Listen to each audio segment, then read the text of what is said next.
Saya cerita sedikit tentang pertemuan saya dengan Bill Gates. Jadi saya mau mengingatkan bahwa saya ini a dreamer, saya ini pemimpi.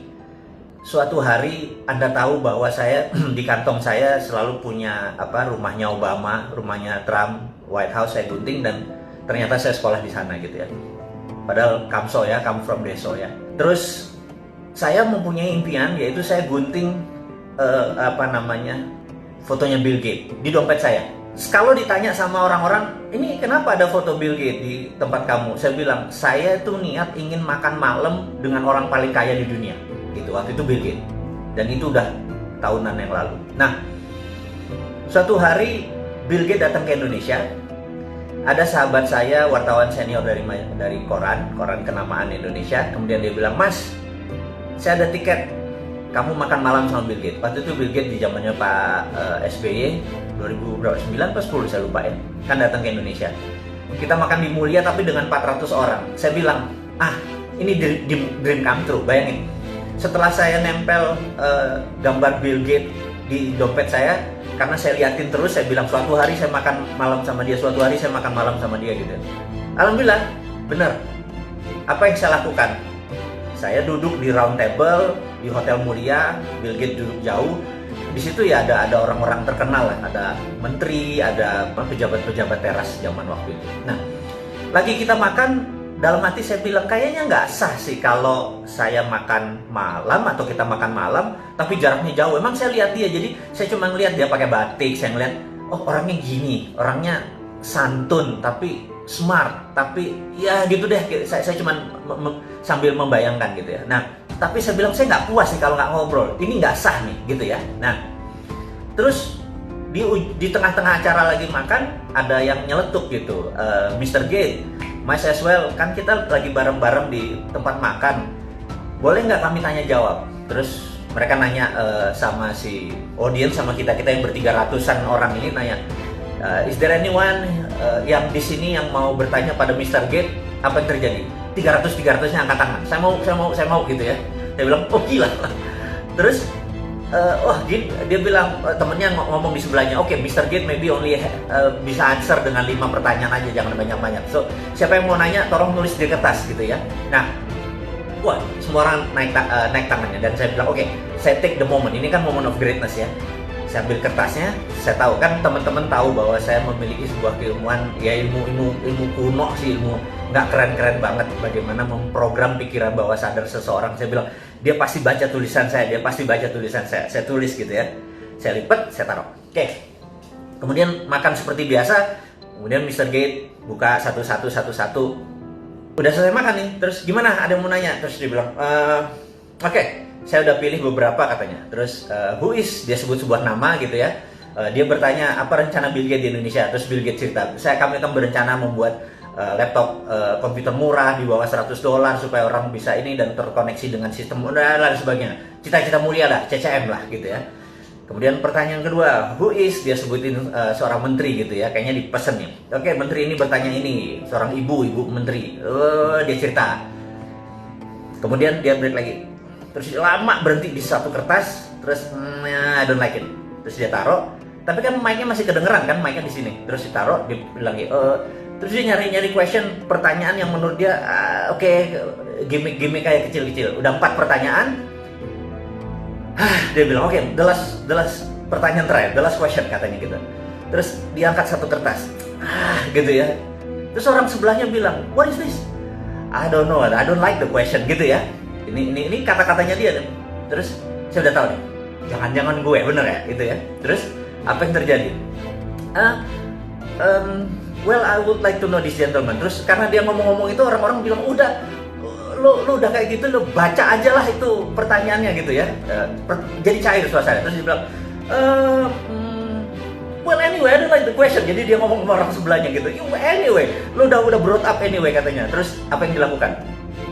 Who is a Mardikuwiek? Wah, udah kayak orang Polandia gua. Saya berdiri. 300 orang nengok ke kita jadi kayak kecil. Saya bilang, gila gitu ya. Terus dia bilang, dia natap saya, dia bilang, so you, kenapa lu nanya ini gitu ya? Oke.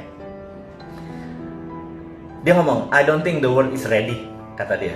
Tuh orang nanya, lu ngomong apa sih? Kan mereka nggak tahu. Mereka pertanyaan adalah, what was the question? Orang ini nanya apa sih sampai lu nggak ready gitu? Tahu nggak apa yang saya tulis? Dan Mr. Gates bacakan. Dia bilang begini, this gentleman, katanya, bilang, I could never be like Andrew Carnegie. Jadi saya menulis di kertas itu, you will never be like Andrew Carnegie, gitu ya. And this is right, katanya. Gue nggak akan pernah bisa kayak Andrew Carnegie, itu kata Gates, gitu ya. Semua orang bingung. Ini komunikasinya apa gitu? Anda tahu apa yang dilakukan Mr. Gates? Bill Gates membuka dompetnya, kemudian dia kasih potret gambar kayak foto saya itu, dia bilang, sih fotonya Andrew Carnegie ada di dompet gue, katanya. Saya juga kaget. Dan you are right, I would never be like him. Terus, oke, saya ceritakan dulu kenapanya gitu ya. Saya mengidolakan Bill Gates mengidolakan Andrew Carnegie. Jadi saya tuh waktu itu berpikir, dalam hidup seseorang pasti punya punya drive yang membuat dia menjadi segitu powerful seperti sekarang. Dan pasti ada role model. Dan saya lihat dia Bill and Melinda Gates ini, kalau pendapatan dia $60 billion, $20 billion ada di Bill and Melinda Gates. Jadi dia berzakat itu 30-40% gitu ya. Mungkin 30% lah dari, atau 20% dari income-nya masuk ke Bill and Melinda Gates Foundation. Karena Bill Melinda Gates Foundation duitnya lebih dari $18 billion. Cukup powerful. Pasti dia punya sebuah role model. Dan saya tahu the biggest philanthropy in the world adalah Andrew Carnegie.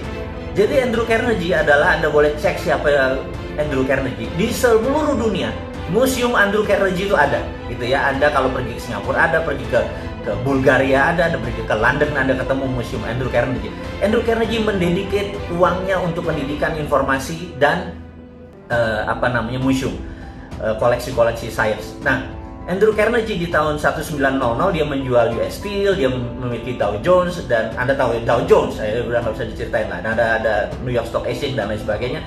Yang jelas dia punya US Steel yang waktu dia jual angkanya $1 billion. Pada saat sekarang waktu dia menjual US Steel itu di 19 sekian itu, kekayaannya itu kira-kira 4 kali kekayaan Bill Gates saat ini. Jadi kalau Bill Gates punya berapa, katakanlah 80 billion, dia punya 4 kalinya, 320 billion. Jadi kita tahu itu duit waktu itu. Nah, Anda boleh cek di Wikipedia. Di tahun 1898, Filipina ingin merdeka dari Spanyol. Dan Spanyol waktu itu minta uang $20 billion. Filipina nggak punya uang tebusan seperti itu memerdekakan Filipina, dan Filipina minta Amerika. Amerika nggak punya uang, Federal Reserve nggak punya uang, dan Federal Reserve meminta Andrew Carnegie menebus $20 billion untuk kemerdekaan Filipina. Sahabat, apa yang dilakukan? Andrew Carnegie membayar tunai $20 billion. Sebuah negara yang dia merdekakan, tanpa sekalipun dia pernah injak ke tanah Filipina. Jadi, ini membuktikan satu hal, bahwa swasta Amerika lebih kaya daripada negara Amerika. Dan Andrew Carnegie menjadi the biggest philanthropy yang menjadi role modelnya Bill Gates.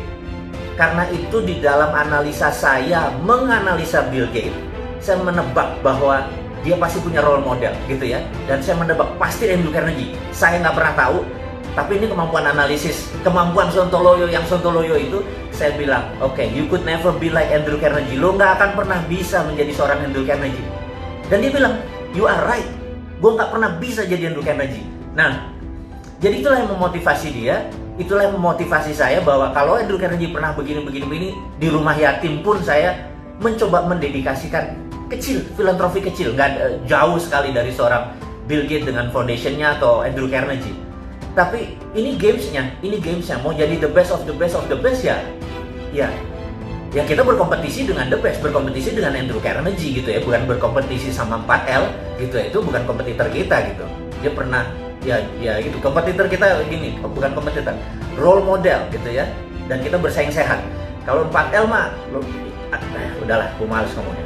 Anyway, teman-teman, ini hanya membuktikan bahwa swasta itu lebih powerful daripada negara Amerika. Nah, kita tahu setelah Perang Dunia Kedua, Amerika baru menggunakan printing money dengan New Deal-nya, akhirnya negara Amerika lebih kaya dari swastanya. Jadi, sahabat semua, saya cuma mengingatkan bahwa swasta Amerika tuh berkompetisinya sama negara Amerika, gitu ya. Karena itu di sana kalau sekolah tuh ada dua, sekolah Ivy League, ada Cornell, ada Columbia, ada Harvard, MIT dan lain sebagainya. Begitu lulus biasanya menjadi anteknya globalis di Wall Street atau menjadi globalis. Kalau mereka belajar di seperti di Illinois University, apapun lah, Chicago juga nggak nyampe nih mereka ini, paling jadi pegawai World Bank, IMF atau bankers gitu ya. Anda harus mengingatkan ini dua ini. Nah, Wall Street ini saat ini menguasai mungkin 60% kekayaan dunia. Jadi Tencent di situ, Alibaba di situ gitu ya. Ini kita mau melihat how the world work, bagaimana cara dunia bekerja. Jadi Anda paham apa yang terjadi. Nah, sewaktu Trump menyatakan akan menutup Wall Street, itu dia mengancam globalis sebenarnya, supaya lu jangan sama Demokrat, lu sama gua gitu ya. Nah, kita itu skenarionya. Nah, kita balik ke China saat ini. Akankah terjadi perang di Laut Cina Selatan? Gitu. Resikonya adalah pantai timurnya Cina rata, tentara Amerika habis, gitu ya. Menurut saya, Xi Jinping adalah pedagang, Trump adalah pedagang. Menurut saya tidak perang. Ingat, walaupun tidak perang, Indonesia harus ambil posisi.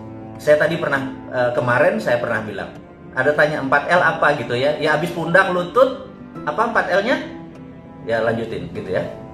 Oke. Jadi saya menyatakan bahwa Indonesia saat ini tidak ngambil posisi dan itu salah. Harusnya Indonesia ngambil posisi bela Cina, bela Amerika. Itu bedanya. Jadi jangan stand alone gitu ya. Kita harus ngambil dua-duanya. Jadi ngambil Amerika, ngambil Cina dengan choking point. Saya ulangi lagi, choking point adalah Selat Malaka yang paling sempit, di mana waktu dulu Sriwijaya, Hang Tuah, Hang Nadim segala macam menguasai selat ini, Indonesia berjaya secara maritim. Hampir 600 tahun kita berjaya secara maritim. Nah, choking point saat ini lost control. Kata kita tidak mengontrol choking point.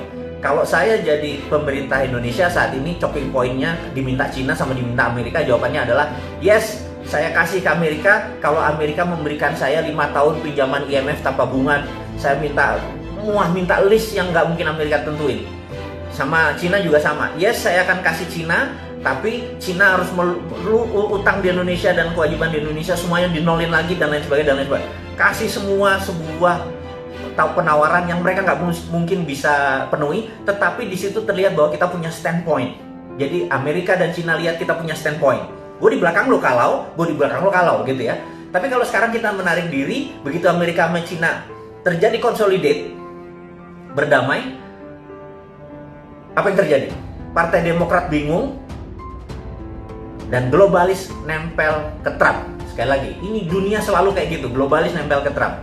Begitu globalis nempel ke Trump, Cina bermain dengan Cina, mereka nengok ke Indonesia. Lo goceng, lo nggak fair. Lo sekarang mau ambil untungnya doang. Jadi waktu Amerika menjanjikan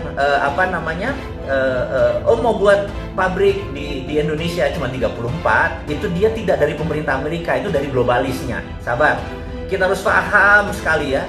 Anda harus tahu kapan Trump ngomong. Jadi Anda harus tahu, negara Amerika itu tidak pernah berubah misi dan visinya. Ingin menjadi polisi dunia dan mengontrol 60% kekayaan dunia. Itu nggak pernah berubah. Waktu Partai Republik yang jadi atau Demokrat yang jadi, caranya mereka berbeda. Republik suka perang, Demokrat pakai economic trap, ini pakai military trap. Ujung-ujungnya sama, bajingan juga itu, gitu ya. Nah, Cina state mission country-nya nggak pernah berubah, gitu ya. Mau presidennya Xi Jinping, mau dulu Li Peng, mau dulu Deng Xiaoping, sama, gitu ya. Nah, saya mau ingatkan, ini key point yang sahabat semua saya mau buka saat ini. Reagan dengan Deng Xiaoping pernah berjabat tangan.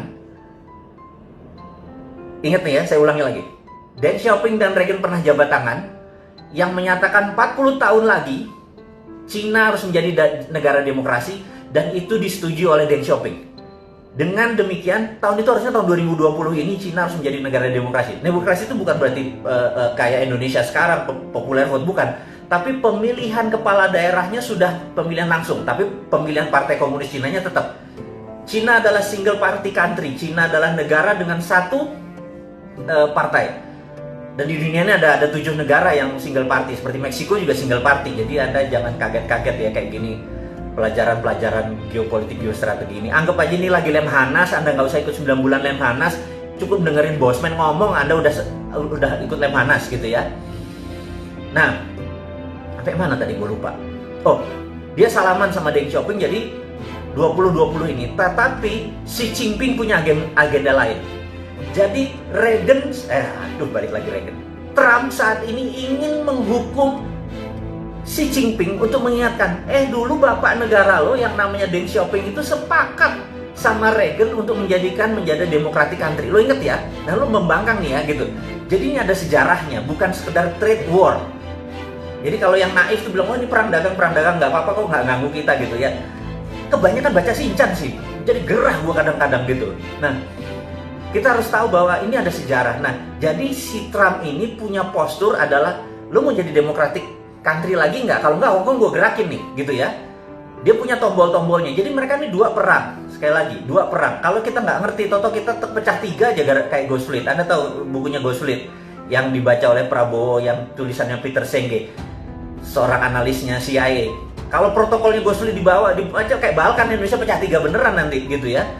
Nanti kita bahas di minggu depan tentang Ghost Fleet. Sekarang jam piro lagi? Udah 40 menit loh. Gak bayar dulur-dulur ini.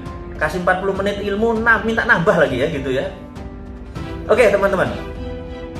Jadi dengan adanya perang tadi sebenarnya ada sejarahnya. Karena itu Reagan memanggil 8 orang yang masih hidup dari 13 warrior ini untuk pengen tahu dulu tuh rencana lo apa sih dengan China, karena dengan Soviet kan sudah jelas, dengan China dia kasih ingat bahwa Deng Xiaoping dulu pernah shake hand.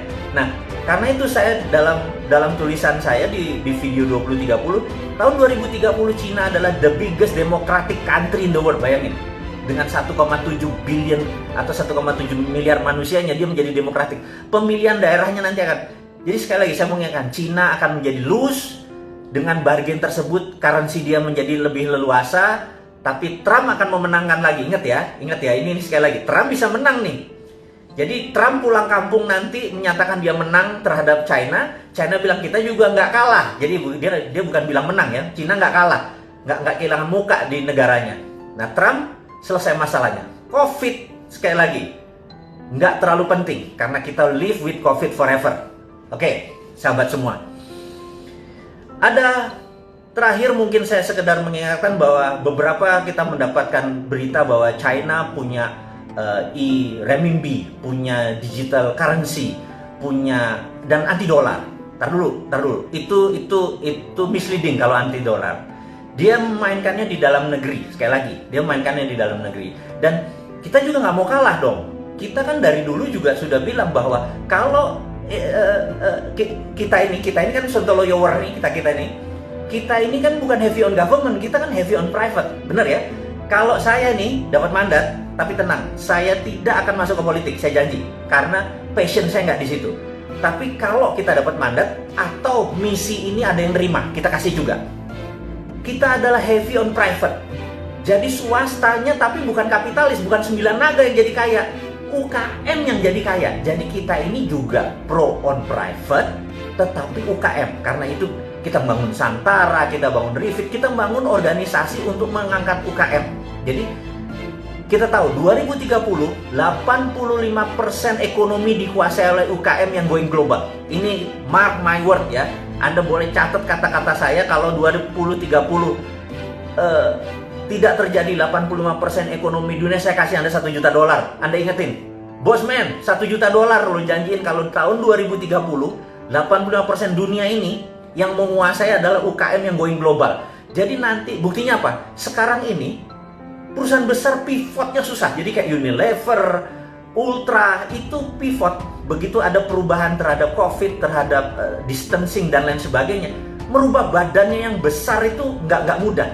Tapi UKM 2 bulan kolaps, ada yang tinggal 10%, ada yang bangkrut dan sebagainya. Tapi besok dia udah hidup lagi karena UKM itu pivotnya gampang, mindahinnya gampang. Nah, sahabat semua, jadi tahu karena demikian kita filosofinya adalah menolong mengangkat UKM. Jadi misi kita jelas, mengangkat UKM. Gimana UKM menjadi berdiri, dan kita nggak peduli sama perintah. Pokoknya jangan diganggu aja kita, biar urun dana ini berlangsung dengan baik. Itu satu. Yang kedua yang saya mau ngomongin, tapi ini too early. Saya minta too early karena ini masih beta. Beta adalah teman-teman, beta ya, sabar. Saya mau memberikan sesuatu yang teman-teman harus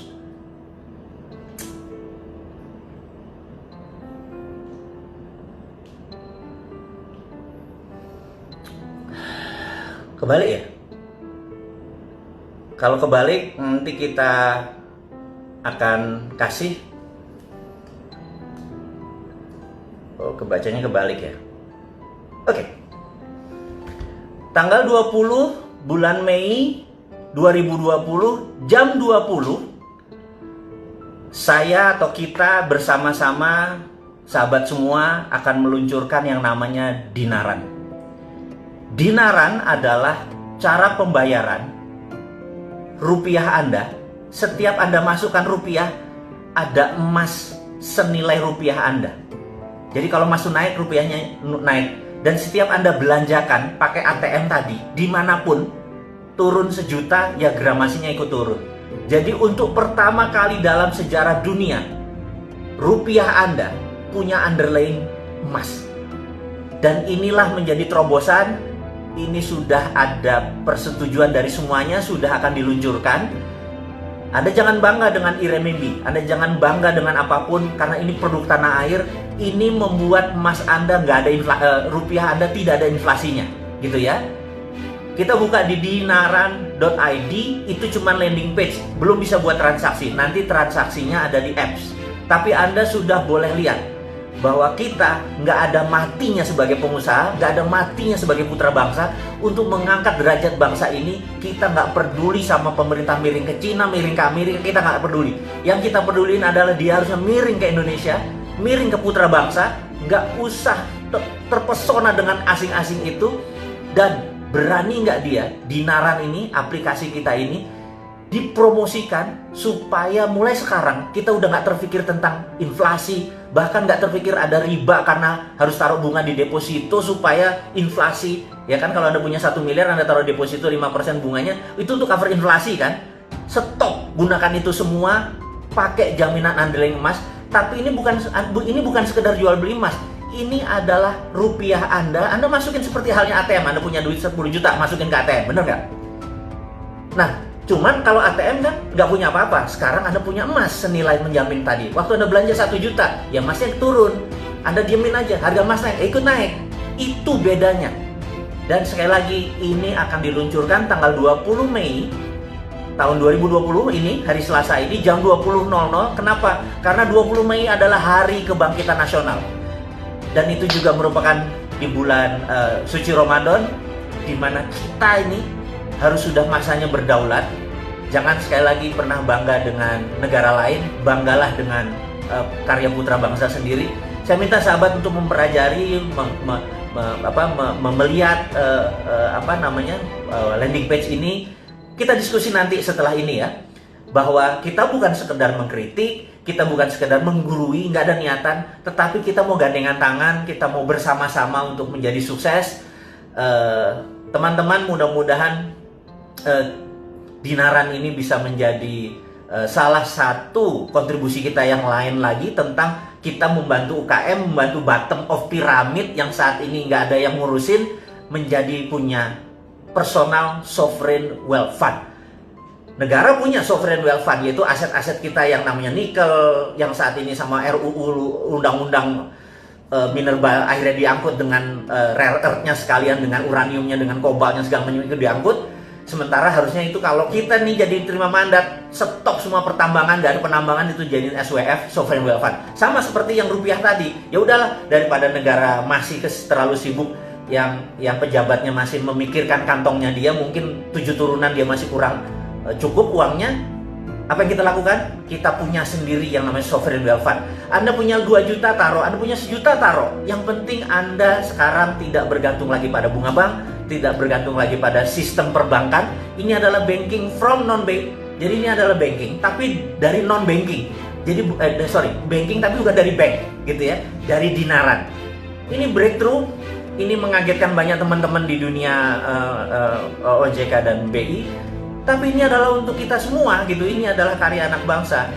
Sahabat semua, akhirul kalam, saya tidak mau menahan Anda lama lagi karena sebentar lagi yang di Indonesia bagian tengah sudah akan buka puasa, yang di Indonesia bagian barat sudah siap-siap buka puasa. Selamat bergosip mengenai dinaran. Saya sekedar mengingatkan bahwa bagi mereka yang ingin membeli buku dan lain sebagainya, lihat di IG, di Jual Vision 2030 ada di IG,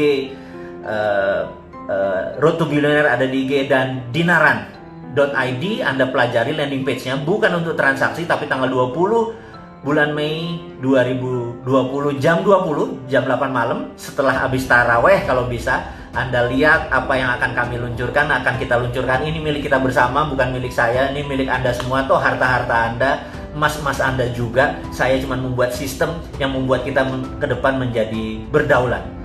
Sahabat semua, terima kasih atas perjumpaan hari ini. Sukses buat Anda semua, semangat buat Anda semua. Wassalamualaikum warahmatullahi wabarakatuh.